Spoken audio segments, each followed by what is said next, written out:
Hi guys! So ayan nga, ayan na yung naipon the whole day ng pag-uulan, ganyan na siya karami.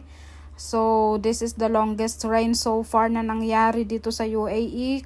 From 2015 na nandito ko, ito yung pinakaunang naranasan ko to. Anyway, disclaimer lang, this video is not intended to harm or cause any damage to UAE. And also not to spread any rumors and malicious things. My big salute to UAE government for responding immediately to this kind of calamity.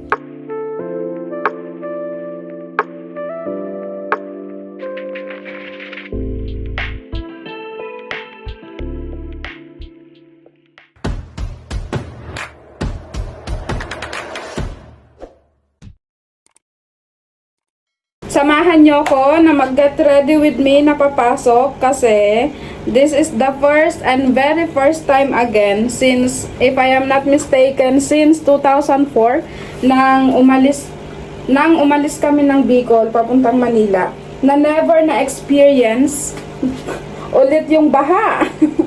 So ngayon, hindi ako naligo kasi walang tubig pero nakapaghilamos naman tayo ng katawan. Ang gagawin ko ngayon is mag-eyeliner.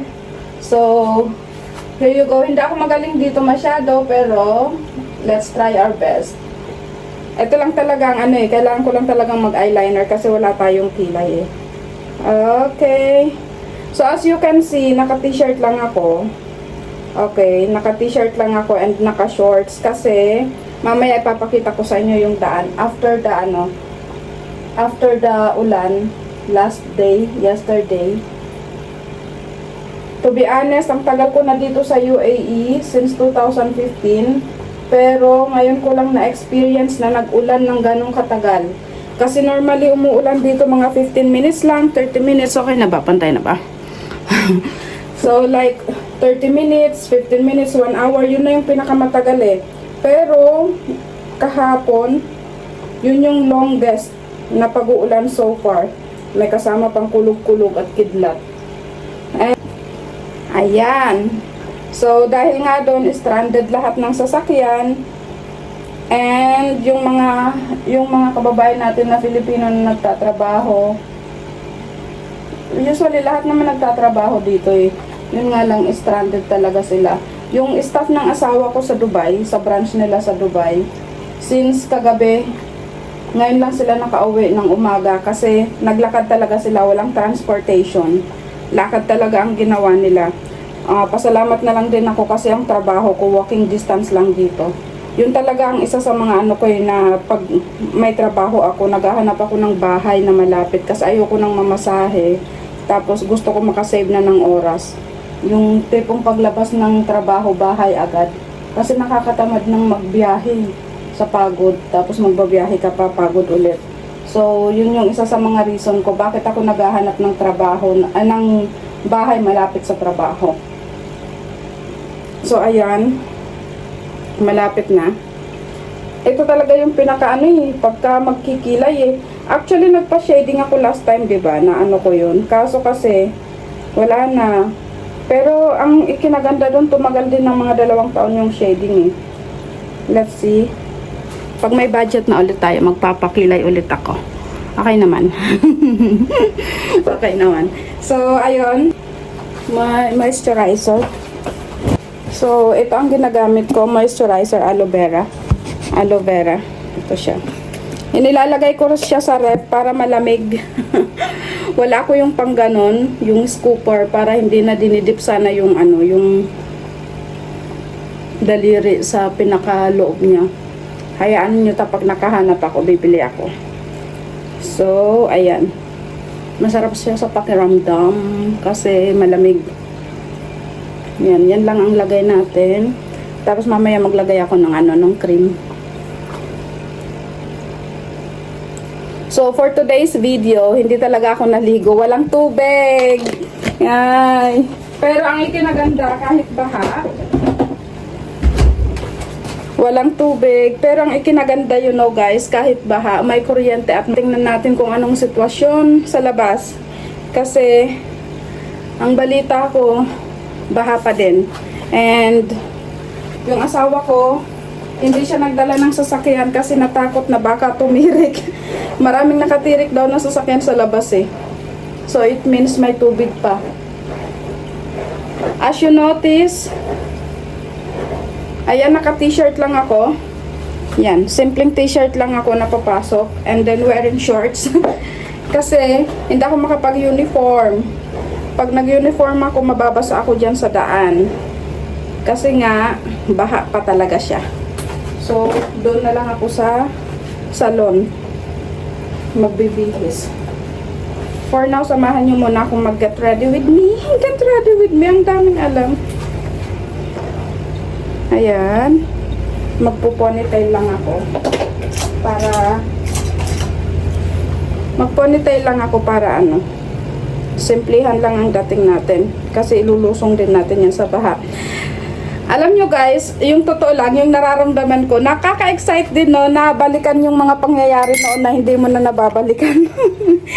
Kasi, sinong mag-aakala na, grabe yung ano ko sinong mag-aakala na magkakaroon, kape muna tayo, sinong mag-aakala na magkakaroon ng baha, magkakaroon ng ganong ulan dito sa UAE.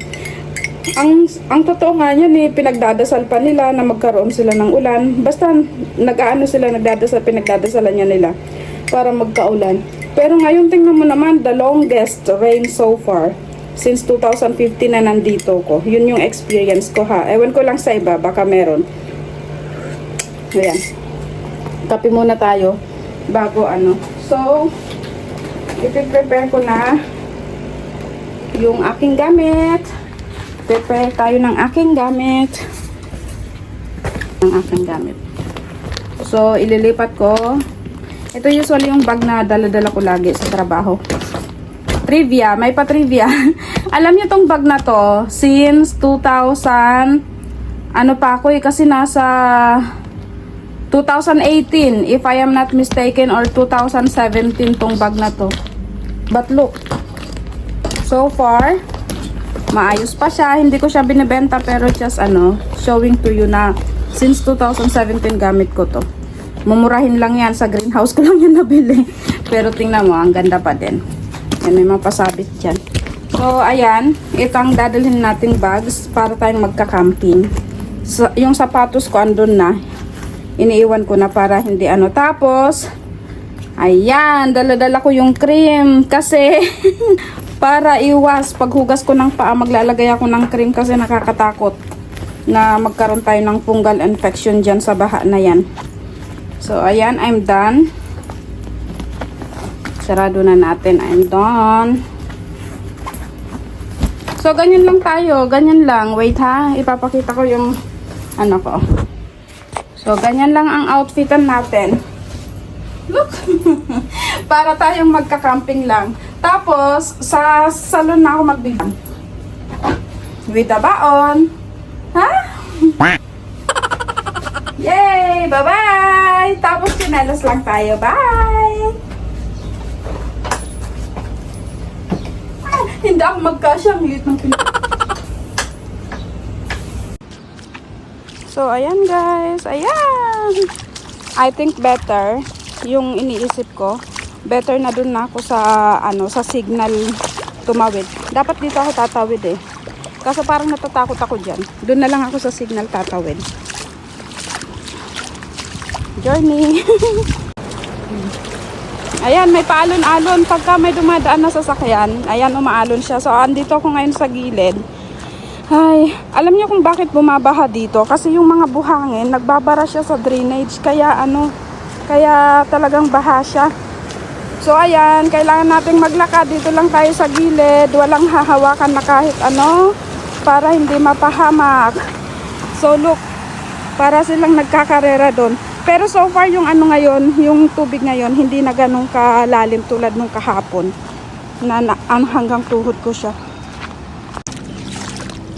So ayun guys, sana mamaya wala ng ulan. Makulimlim pa siya. Sana hindi siya umulan mamaya para wala na siyang tubig. Kasi sa Dubai ang alam ko, yung mga sasakyan doon as in talagang lubog sa tubig. So far dito sa Abu Dhabi okay naman. Ang feeling ko basang-basa na yung puwet ko. Basang-basa na yung short ko sa likod. Yan. So far, okay naman. Everything is under control. Yun nga lang talagang pagtsatsagaan mo. At hindi rin pwedeng umabsent kasi nga wala namang memo na close ang salon ngayon. Kaya talagang for the go tayo. Kailangan maghanap buhay, makisama. So, ito na yon. Hindi ko kabisado yung daan dito, kaya dahan-dahan lang ako. May nakikita akong medyo umiikot-ikot na tubig doon. So, ingat na lang. Hindi na siya ganun, hindi na siya tulad kagabi na talagang hanggang tuhod ko yung tubig. So, kaya pa to. Kagabi nga, 'di ba? Ang lakas ng loob, ngayon pa kaya na maliwanag. Ayun. Okay tayo, ingat. So, medyo matatagalan tayo. Malapit na din ako sa signal. Doon na lang ako tatawid kasi parang walang tubig doon. Dito kasi masyadong may mga wire pa. Baka mamaya may live wire dyan. Kasi ang dito sa UAE kasi, yung kuryente nasa ilalim ng lupa. So, kailangan talaga ingat-ingat. Pero kasi hindi sila nagpapatay eh. Nakabukas pa rin. Tingnan nyo, magdamag may ilaw kami. Oh my God, sana pala nagsalamin ako. Masilaw yung tubig sa mata. Ang dumi. So, ayan. Wala nang tubig masyado dito. So, tama talaga yung decision ko. Andito na ako sa may signal. Dito lang banda yung tubig, oh. Tingnan nyo guys, maraming huminto na sasakyan doon. Ayan, hindi na kinaya ng makina. So, ayun na nga. Nakahanap tayo ng alternative roads. Pero, so far, tubig na naman siya. So, mas safe talaga doon sa may signal. Mas safe doon dumaan. Ayan, tubig na naman. Basa na yung shoe ko sa likod. Pero anyway, that's fine. It's normal. Ayan. Ayan. Alam nyo, basang-basa ako. Basang-basa yung short ko sa likod. Pero it's okay. Wala tayong magagawa. Kasi baha pa, oh. So, buti na lang tumawid ako kanina sa may, what do you call this? Sa may signal. Ayan. Grabe pa. Maraming sasakyan ang tumirik. Yung iba hindi ko nakuhanan kasi violation yun. Yung iba lang nakuhanan ko. Baka kasi makita tayo ng may-ari, masita tayo. Alam nyo naman, masyadong mga sensitive ang tao dito. Kaya, yan, medyo okay tayo.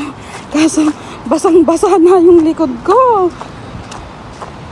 A few moments later. Katrabaho kang init. Boyset. May paparating doon. Doon sila natulog sa salon kasi walang magbabantay. Ayan.